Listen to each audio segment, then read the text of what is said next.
Hey guys, welcome back to our channel. Quick guide. On today's video, I'm going to show you how to search what you see from Google Photos. It's very quick and easy, so let's get started. First, open the Google Photos app on your phone. If you don't have the app yet, you can get it from Google Play Store or the Apple App Store. Once you do that, launch the app and sign in with your Google account. Now, on the screen, you can find photos that you have backed up previously and the photos from your phone.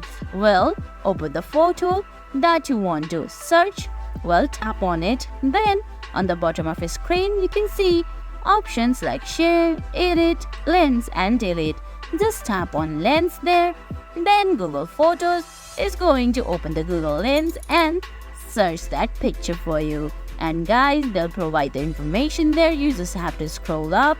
And there you go. That's how you search what you see from Google Photos. I hope you found this video helpful.